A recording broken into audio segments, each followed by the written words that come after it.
বিসমিল্লাহির রহমানির রহিম। ইন্না আনজালনাহু ফি লাইলাতিল কদর ওয়া আদরাকা মা লাইলাতুল কদর।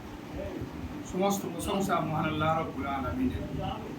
আমাদের সামনে একটা বড় গুরুত্বপূর্ণ রাত আসছে, যে রাতটাকে বলা হয় শবে কদর। শবে কদরটা কাকে বলা হয়? সব মানে রাত, কদর মানে গুরুত্বপূর্ণ এবং আহমিয়াত এবং বরকতপূর্ণ এবং খুব মর্যাদাপূর্ণ রাত। কি রাত? লাইলাতুল কদরের খয়রুম মিন আলফি শাহর। যে রাতটা আল্লাহ রাব্বুল আলামিন কোরআন শরীফ নিজেই বলছে যে রাতটা হচ্ছে হাজার মাসের চেয়ে উত্তম।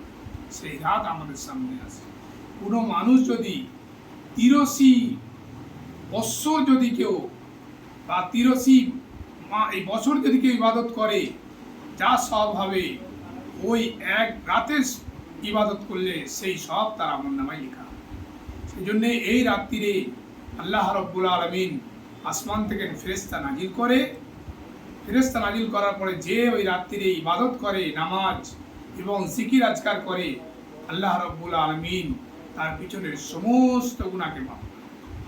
মাতরাম দোস্ত, আমরা এই রাতকে খুব গুরুত্ব সহকারে আদায় করব। কিছুক্ষণ তসবিহ, কিছুক্ষণ তেলাওয়াত, কিছুক্ষণ নামাজ করে করে পুরো রাত পড়ব।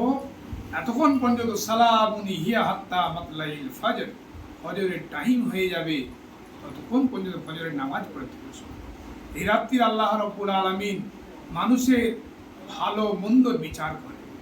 কে একটা বছর ভালোভাবে জীবন কাটাবে, কার কত রুজি রোজগার হবে, কে কতদিন বাঁচবে, কে কবে মারা যাবে, কার ভালো হবে কি খারাপ হবে, কে বেজ্জতি হবে, কে ইজ্জত পাবে, সমস্ত রকম ভালো মন্দর বিচার আল্লাহ রাব্বুল আলামিন করে ফেরেশতাদের হাতে দিয়ে থাকে।